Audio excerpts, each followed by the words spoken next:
estava orando hoje à tarde, ainda não me sentindo bem.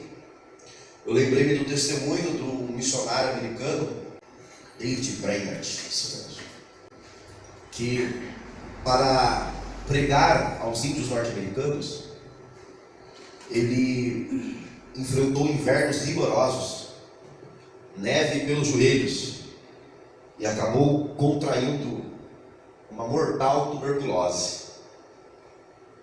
E mesmo tuberculoso, cuspindo sangue, ele não cessava de clamar pela salvação dos índios e não cessava de pregar o evangelho a eles. Me veio essa imagem assim, quando eu orava, eu disse, meu Deus, eu não estou cuspindo sangue ainda. Então dá para ir. David Brainerd só parou de pregar quando desceu a sepultura. E mesmo extremamente enfermo, acamado, as pessoas que iam visitá-lo eram tremendamente confortadas por ver a fé inabalável daquele homem que soube o que era andar com Deus e testemunhar do Evangelho. Pois bem, Hebreus capítulo de número 9, versículo 22. E quase todas as coisas, segundo a lei, se purificam com sangue, e sem derramamento de sangue não há remissão. Remissão. Talvez você já ouviu falar nessa palavra, mas não sabe o seu significado e mais, o grande peso que ela tem para a nossa espiritualidade. Remissão é um termo, vamos dizer assim, comercial, antigo, mas que acabou tendo utilização religiosa também, pois o termo remissão, ele define a quitação de uma dívida, em especial naquele tempo quando alguém endividado, sem condições de pagar, precisava de entregar-se a si mesmo como escravo por um determinado número de anos, para então quitar a dívida. Então era muito comum na cultura judaica fazer isso, era previsto pela lei mosaica, vender-se para pagar dívida, mas havia também a possibilidade da pessoa ser remida ou redimida, ou seja, um parente próximo pagava a dívida e encerrava-se assim a escravidão, encerrava-se assim a dívida. E esse termo foi usado também na Bíblia para definir a questão da remissão do pecador, pois o pecado constitui-se uma dívida moral e espiritual para com Deus. O pecado, ele exerce um poder escravizador sobre o pecado. Por isso que Jesus falou em João 8 que aquele que peca é escravo do pecado. Não consegue dizer não para o pecado. Ele sempre é dominado pelo desejo pecaminoso. Então, o termo ser remido, redimido, vem daí desse termo comercial. E na lei mosaica, para um pecador ser remido, ser redimido, ele precisava do quê? De apresentar o cordeiro imaculado, cujo sangue era derramado pelo sacerdote ali no templo. Enfim, todo aquele ritual de sacrifício era feito. O cordeiro então ele morria no lugar do pecador, para que a sua dívida moral e espiritual para com Deus fosse quitada, porque está escrito: a alma que pecar, essa morrerá. Então o escape que era normalmente utilizado no Antigo Testamento, dessa condenação mortal pelo pecado, era a morte de um cordeiro ou de um boi, enfim, para que aquele sangue ali derramado, simbolizando o sangue que deveria ser derramado do pecador, então em substituição ao pecador, aquele animal era morto. Só que havia um problema: todas as vezes que um pecador pecava, o que acontecia? Sangue precisava ser derramado. Então imagina que pecar na criança custava caro, né? Você já se imaginou todo dia ter que matar um cordeiro? Que prejuízo, acabava o rebanho, né? Então eu acho que muito judeu ele evitava o pecado, não era nem temor a Deus, mas era para preservar o rebanho. Assim, é melhor nem fazer isso, porque senão é mais um cordeiro para o sapo. Então, acabava que, de certa forma, tinha uma medida disciplinar, nesse sentido de conservar a integridade do povo, mas nós sabemos muito bem que aqueles que estavam debaixo da lei não conseguiam viver perfeitamente a lei e frequentemente transgrediam a lei, frequentemente se constituíam como transgressores da lei e dignos de morte. Então, para eles não morrer, vai mais um coitado do cordeiro lá para derramar o seu próprio sangue, ok? Para que aquele pecador fosse então redimido do seu pecado. Mas, agora na nova e eterna aliança, manifestou-se ao mundo o Cordeiro de Deus que tira o pecado do mundo, o Filho do Deus vivo, o Salvador do mundo, o Messias, que ele veio com o propósito de nascer, crescer, pregar e testemunhar a verdade, morrer pelos nossos pecados, ressuscitar pela nossa justificação, ascender aos céus e enviar o seu Espírito Santo aos que creem no Evangelho, para que os mesmos sejam selados com o Espírito e possam caminhar com o poder do Espírito. Embora Jesus tenha realizado grandes sinais, prodígios e maravilhas, curas tremendas, extraordinárias, a maior obra do Cordeiro de Deus foi a sua morte, foi a sua crucificação, aonde ele tomou sobre si os nossos pecados, levou sobre si a nossa condenação, para sermos redimidos pelo seu sangue precioso, pelo seu sangue justo, pelo seu sangue inocente. Jesus foi feito um Cordeiro de Deus imaculado, porque Hebreus diz que Jesus em tudo foi tentado, mas nunca cedeu à tentação. Na sua boca nunca houve engano, ou palavra torpe, ou qualquer tipo de injúria ou contradição. O Filho de Deus cumpriu a lei irrepreensível. O único homem entre os céus e a terra capaz de cumprir a lei em todo o tempo foi o Filho de Deus. Nem mesmo Moisés, que recebeu da boca de Deus a revelação da lei, cumpriu a lei. Ele também desobedeceu a Deus. Ele também foi rebelde a Deus. Nem mesmo Adão, que vivia num paraíso perfeito, foi capaz de obedecer a Deus em tudo e guardar o mandamento de Deus. Mas o Filho de Deus, Jesus Cristo, ele em tudo foi obediente ao Pai. Em nenhum momento ele usurpou a autoridade do Pai, a glória do Pai. Em nenhum momento ele resistiu à soberana autoridade do Pai. Mesmo que a sua obediência ao Pai trouxesse toda uma sorte de desconfortos, aflições, contradições, o Filho de Deus permanecia firme em seu propósito de ser submisso ao Pai em tudo, para cumprir a sua justiça, para nos conceder a sua justiça de graça, como herança, mediante a fé. Aleluia! Se Jesus tivesse transgredido um único só mandamento, o seu sacrifício não seria eficaz para nos salvar. O seu sacrifício, o seu sangue não nos purificaria dos nossos pecados, porque também seria um sangue pecaminoso.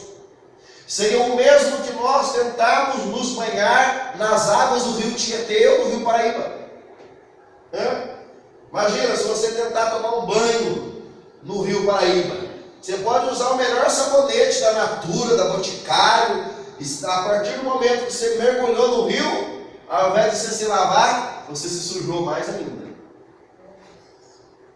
O sangue de Jesus é como água pura, cristalina, perfeita, capaz de nos purificar, capaz de nos lavar de toda a imundícia moral e espiritual que tenhamos cometido na nossa vida, quando nós cremos no sangue de Jesus vertido na cruz do Calvário. O Pai olha para nós e não vê mais a sujeira do pecado. O Pai olha para nós e não vê mais a imundícia da idolatria, da feitiçaria, da prostituição, da mentira. Não! Quando nós cremos que o sangue de Jesus nos purifica de todo pecado, o que o Pai nos vê, o que o Pai vê em nós, melhor dizendo, é a pureza do Cordeiro, é a faxina que o sangue de Jesus Cristo é capaz de fazer o mais vil e miserável dos pecadores. Ele não nos vê mais como imundos, Ele não nos vê mais como condenados,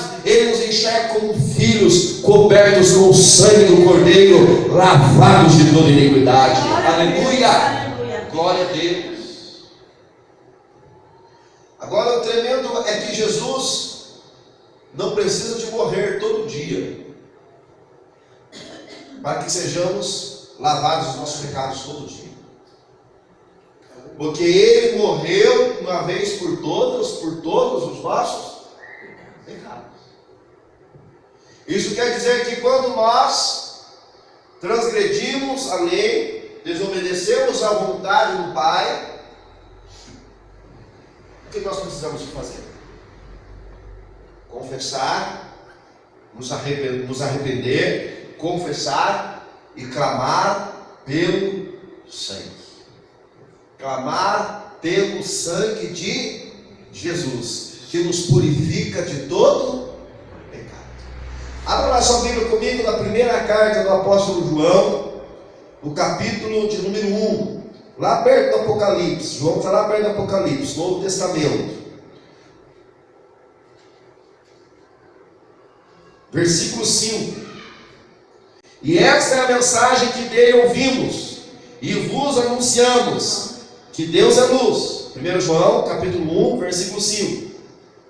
E esta é a mensagem que dele ouvimos e vos anunciamos, que Deus é luz, não há nele treva nenhuma. Se dissermos que temos comunhão com ele e andamos em trevas, mentimos e não praticamos a verdade. Mas se andarmos à luz, como ele na luz está, temos comunhão uns com os outros, e o sangue de Jesus, seu Filho, nos purifica de todo pecado. Se dissermos que não temos pecado, enganamos a nós mesmos e não há verdade em nós. Se confessarmos os nossos pecados, Ele é fiel e justo para nos perdoar os pecados e nos purificar de toda injustiça. Se dissermos que não pecamos, fazemos mentiroso e a sua palavra não está em nós. Capítulo 2, verso 1. Meus filhinhos, estas coisas vos escrevo para que não pequeis. E se alguém pecar, temos um advogado para com o Pai, Jesus Cristo justo. Ele é a propiciação pelos nossos pecados, não somente pelos nossos, mas também pelos de todo o mundo. Aleluia. Observa, irmãos, o que o apóstolo João aqui está tratando. Aquele que está em Cristo, aquele que é nascido de Deus, está na luz, tal qual Deus está na luz. Está na luz em Deus. Porque em Deus não há trevas alguma. Aqui trevas e luz, os termos trevas e luz simbolizam luz, a verdade, trevas, o engano, a mentira. O reino de Deus é um reino de luz, porque Deus é luz. O reino do diabo é um reino de trevas, porque o diabo é mentiroso e pai da mentira. Quem está em Deus foi liberto pela verdade, não é mais escravo do pecado, não está mais em trevas, está em luz, para que, vivendo em luz, possamos também dar testemunho da luz. Mas o apóstolo João faz uma outra observação. Se alguém diz estar na luz, mas na prática vive em trevas, é mentiroso. É mentiroso, porque serve a Deus da boca para fora. É um religioso hipócrita, um farsante. Ora, se você está em trevas, sabe que está em trevas, mas está buscando a luz, amém? Continue buscando a luz, continue buscando o novo nascimento, continue buscando a salvação, a libertação.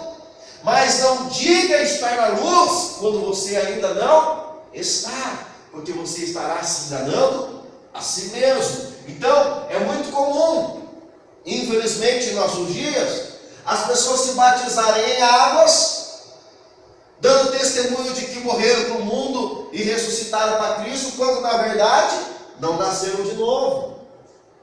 Um testemunho fraudulento.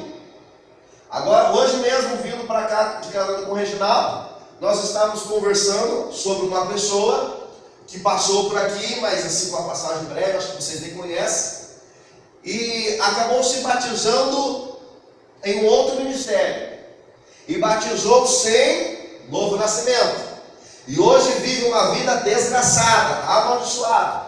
Aí, quando o Reginaldo terminou, né, de contar assim, os últimos episódios dessa pessoa, falou assim: pois é, mais um caso da maldição de um falso batismo. E quantas pessoas estão vivendo uma vida desgraçada, estão vivendo uma vida mais amaldiçoada do que quando antes do que terem batizado em água. Por quê? Porque deram um falso testemunho. Testemunharam como o batismo em água está na luz, quando na verdade estava em trevas. Testemunharam ter nascido de Deus, quando na verdade continua morto em ofensa e pecado.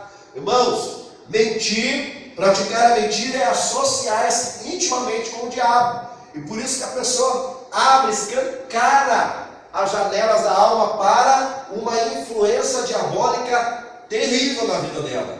Todas as pessoas que eu conheço que batizaram em águas sem ter um novo nascimento, infelizmente, encontram-se com uma vida desgraçada. Agora, se a pessoa, depois de cometer esse erro, de se batizar em água sem novo nascimento, mas ela vir a ouvir o Evangelho, e ela se convencer de que ela se enganou, né, quanto à sua condição espiritual, ou que ela foi enganada porque a batizou, se a pessoa, no caso, usou de má intenção, se ela se convencer que ela não está na luz, que ela ainda está em trevas, que ela precisa do novo nascimento, e a partir daí buscar com coração sincero, com fé, o novo nascimento, eu creio que Deus é poderoso para reverter a maldição em bênção, como nós temos testemunho de pessoas aqui que vieram para cá, debaixo da maldição do falso testemunho e do falso batismo, ouviram o verdadeiro Evangelho, creram no verdadeiro Evangelho, e agora não estão mais debaixo de maldição, mas estão debaixo de bênção, estão debaixo de graça, estão debaixo da presença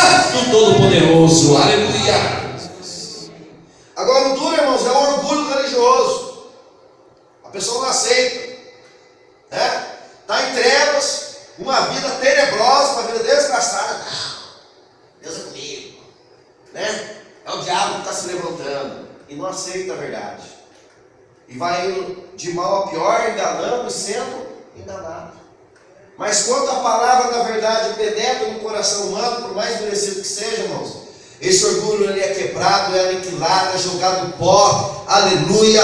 A terra que era toda pedregosa é arada, é limpada pela verdade, para que a semente do Evangelho possa germinar e dar frutos, e frutos que permaneçam. Aleluia. Eu creio na obra do ministério do Espírito Santo neste lugar, para fazer algo, uma obra maravilhosa de regeneração, conversão e santificação em todo aquele que der crédito ao Evangelho. Aleluia.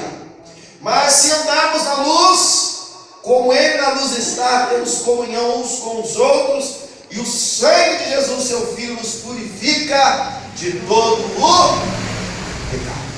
Olha que maravilha. Aquele que anda na luz testifica que tem verdadeira comunhão com Deus. Foi redimido dos seus pecados, saiu das trevas e tem comunhão com Deus. E também tem comunhão com os filhos de Deus. Nos tornamos membros uns dos outros. Não mais pessoas vaidosas, egocêntricas, odiosas, aborrecedores, não, mas pessoas compassivas, misericordiosas, que estimam uns aos outros. Uns aos outros. Quando nascemos de novo, irmãos, a gente passa a ter uma espécie de, como eu vou falar para vocês entenderem, a gente passa a ter um apreço pelos irmãos que é inexplicável. Eu particularmente, quando eu conheço um crente, seja ele pastor, não importa isso, um crente em Jesus Cristo, eu me ligo a ele com tanta facilidade que parece que eu já nos conhecemos há anos. É uma coisa tão gostosa, é uma coisa tão bacana, porque no mundo, irmãos, as pessoas sempre andam com o pé atrás, né? As pessoas estão tão cansadas, machucadas de tomar pancada, de ser decepcionadas, de serem traídas, que elas têm um bloqueio consciente ou inconsciente que dificulta elas confiarem nas pessoas, elas terem uma boa amizade, sabe? Uma coisa assim tremenda, uma coisa tremenda. Mas tudo isso é sequela do pecado. Tudo isso é consequência do pecado na vida do pecador. Mas ao nascermos de novo, sermos cheios do Espírito Santo, lavados e redimidos pelo sangue de Jesus, aleluia, nós temos essa liberdade no Espírito de nos conectarmos uns aos outros, de termos comunhão, de termos um apreço, de gostarmos de estar juntos, né? De nos abraçar, de orarmos uns pelos outros. Eu às vezes fico assim até meio encasquetado, porque quando eu me dedico à intercessão, quando eu intercedo pelos irmãos, eu intercedo de um em um, eu expresso diante de Deus a necessidade particular de cada um, eu penso, meu Deus, se não fosse o Evangelho, eu jamais faria isso. Eu jamais me preocuparia com isso. E antes mesmo de ser dirigente de congregação, irmãos, eu já tinha esse costume de orar por outros irmãos, de interceder, de clamar a Deus pelos nossos pastores, enfim. E isso, irmãos, é obra do Evangelho em nós. Amém? Porque as pessoas no mundo, elas estão mergulhadas, atoladas em suas dificuldades, e elas nem se dão conta das dificuldades dos outros, tá? Elas podem até clamar por ajuda, mas oferecer ajuda é muito raro, é muito difícil, a menos que seja para levar vantagem. Agora, quem está em Cristo tem comunhão com o Pai, com o Filho, com o Espírito Santo e com o seu irmão em Cristo, com a sua irmã em Cristo. E João combate aqui essa vaidade religiosa de negação do pecado. Nós temos que tomar muito cuidado com isso, irmãos, para a gente não se colocar acima da média, não pensar de nós mais do que é devido, como diz o apóstolo Paulo. Por mais santificado que você esteja, você ainda é falho. Por mais santificado que eu seja, eu ainda sou falho. E quando a gente pensa em ser falho, em ser pecador, a gente sempre pensa assim na cabecinha nossa, sobre alguma imoralidade, prostituição, lascívia, né, que é cobiçar a mulher do próximo, o marido da próxima. Mas, irmãos, eu acho que o nosso maior pecado, a nossa maior desobediência diante de Deus, é a negligência no testemunho do Evangelho. Nosso maior pecado, a nossa maior falha diante de Deus é essa. Eu tenho assim, sabe, passado uma fase de poda, de lida de Deus comigo, assim, tão tremendo, quebrantamento tão tremendo. E uma das coisas assim, que eu tenho que perceber, eu falei assim, meu Deus, como eu sou falho. Nesse ano, irmãos, eu faço 20 anos de conversão. Pela graça e bondade do Todo-Poderoso, eu nunca me desviei. Eu nunca me apartei da comunhão dos santos. Nunca deixei de congregar. Cultos regulares eu só perco por enfermidade óleo ainda vem, às vezes, muitas das vezes, enfermo com limitação física a partir de culto. Então, pela graça e bondade de Deus, eu posso dizer que o meu histórico de fé cristã é um histórico marcado por firmeza e por crescimento. Mas, quando eu faço um balanço com 20 anos de fé, se eu tivesse ganhado uma alma para cada ano de fé, seria 20 convertidos. E quando eu olho para trás, eu não fecho a conta, não dá 20, não dá uns, eu acho que deu uns 14, eu acho que dá. Mas não dá 20. Dos 20 anos de convertido, 8 eu servi em tempo integral nessa congregação. Ou seja, foi o momento que eu tive mais oportunidade de evangelizar, de fazer discípulo, e a conta não fecha. Os irmãos estão entendendo? Então nós temos que tomar cuidado, irmãos, porque eu percebo assim, em muitas pregações, que às vezes eu ouço aqui em outros lugares ou na internet, que é uma preocupação muito grande com solução de problema, com alívio do sofrimento do crente. Irmãos, o sofrimento a gente vai sofrer enquanto houver céu e terra, nós vamos sofrer. Luta, nós vamos ter luta enquanto houver fôlego nos nossos pulmões. E se a gente ficar esperando Deus colocar tudo direitinho na nossa vida, a gente ficar numa situação confortável para daí evangelizar, misericórdia. Nós vamos morrer ou vamos ver isso.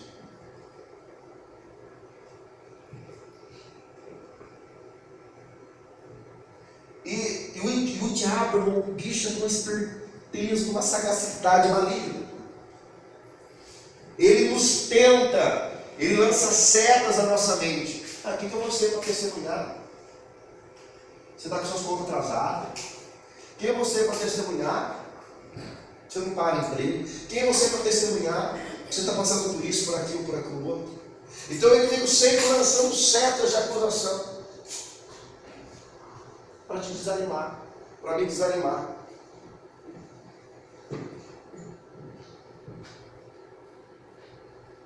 O inimigo sempre lançando em rosto as nossas derrotas, para nós nos sentirmos desencorajados em testemunhar. Mas sabe qual que deve ser a nossa reação a essa tentação, irmãos? Buscar a graça de Deus. Não é sentar, lamentar, ou ficar acuado num canto, intimidado, desencorajado, não. É buscar a graça de Deus para suprir todas as nossas necessidades em Cristo Jesus, e assim testemunharmos o Evangelho com ousadia e com sabedoria. Aleluia! Os primeiros discípulos, eles eram santos, mas eles não eram ricos, eles não eram prósperos. A evidência de que eles foram redimidos pelo sangue de Jesus era que eles andavam na luz, eles tinham comunhão com Deus, eles tinham comunhão uns com os outros, eles caminhavam no poder do Espírito, mas eles não esbanjavam riquezas que pudessem atrair o interesse do mundo. Eles falavam a verdade, praticavam a justiça, eram mansos e humildes de coração, e amavam incondicionalmente a todos. E nisso Cristo era visualizado deles, nisso Cristo era manifestado na vida deles. E da mesma forma tem que ser comigo e com você. Você não precisa ter um carro 0 quilômetro para dar testemunho da salvação. Agora, se você for da teologia da prosperidade, aí é bom, né? Senão vai parecer ser hipocrisia. Você falar da teologia da prosperidade, né? Da ciência do sucesso, e andar de bicicleta, né? Negócio esquisito. Agora, se você foi lavado e redimido pelo sangue de Jesus, se não repousa sobre você uma sentença de condenação, porque o Cristo já levou sobre si a tua condenação na cruz do Calvário. Abre a tua boca e testifica que há um só Deus e um só mediador entre Deus e os homens, Jesus Cristo, o Filho do homem, que deu-se a si mesmo um preço de redenção para nos resgatar da nossa antiga maneira de viver. Aleluia! Glória a Deus. É pela fé nesse sangue. Então tem muita gente que acha que não tem pecado, né? Se acha muito santo, mas é intolerante, é ciumento, é invejoso, despreza os ímpios, desdenha do estilo de vida dos ímpios, como se eles estivessem, né, acima da média.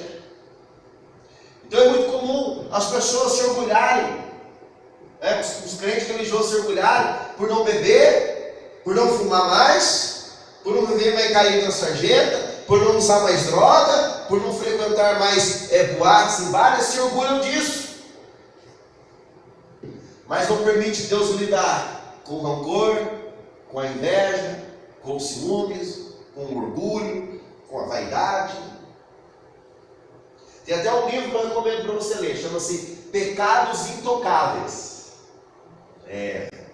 Pecados Intocáveis. O autor ele trata justamente disso. Das pessoas, dos crentes, se orgulharem de não cometerem algumas práticas hediondas, escandalosas de pecado, mas conserva-se na sua vida privada alguns pecados intocáveis e intratáveis. Que vaiando, está lá, dando fruto ainda, aquele maldito pecado. E a pessoa não permitiu o Evangelho tocar, tratar e arrancar esse mal de uma vez por todas. Amém? Mas se confessarmos nossos pecados, Ele é fiel e justo para nos perdoar os pecados e nos purificar de toda a injustiça.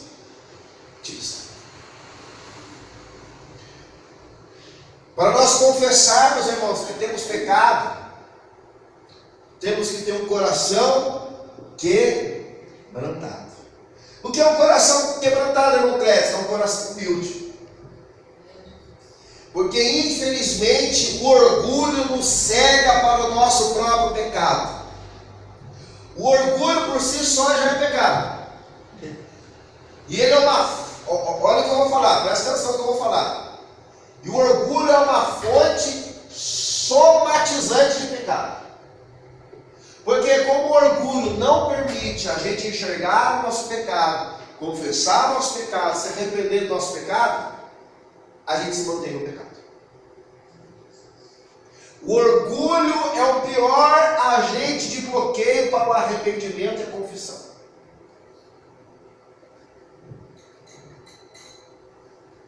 Porque o orgulhoso, ele pensa assim, nossa, se eu confessar, o que vão pensar de mim? O que o pastor vai pensar de mim? Né? Existe uma situação também que o orgulho não confessa, não se arrepende do pecado, porque eu não sou melhor que ninguém, todo mundo faz, culpa os outros. Então se todo mundo pular no prédio com a cabeça, você pula também. Entende? Então o orgulhoso, ou ele não admite o pecado, ou ele dá desculpa para o pecado e continua sem confissão e sem arrependimento, enganando e sendo enganado, indo de mal a pior. Então, ao olharmos para a cruz do Calvário e vermos ali o Cristo crucificado pelos nossos pecados, temos que ser constrangidos pelo Espírito Santo ao arrependimento e confissão. Pois em Cristo está a solução, em Cristo está a resposta para a nossa pecaminosidade, para a nossa alienação de Deus. Cristo é a providência divina para a nossa redenção, para a nossa purificação de pecados.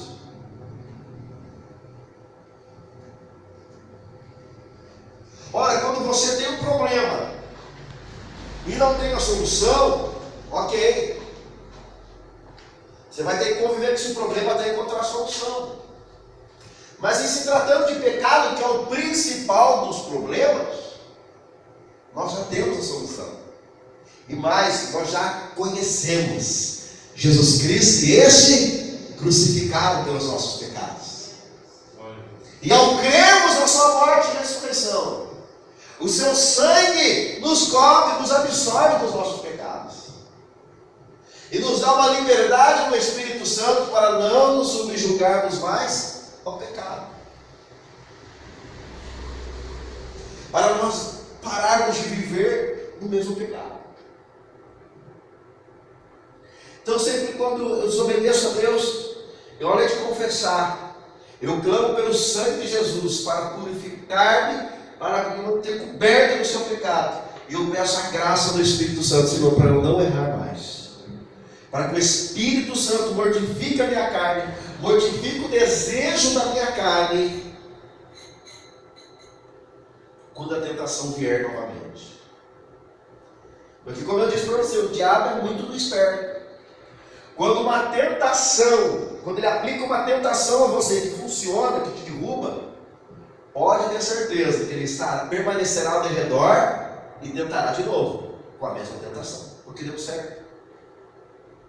Agora, se nós confessarmos, nos arrependermos, clamarmos pelo sangue e nos enchermos com o Espírito Santo, quando ele voltar com a mesma tentação, você vamos parar. O sangue de Jesus tem poder. Amém? O Espírito Santo coopera com você, para que você permaneça debaixo dessa graça. Amém? Vamos colocar. O universo chora, o sol se apagou, ali estava morto o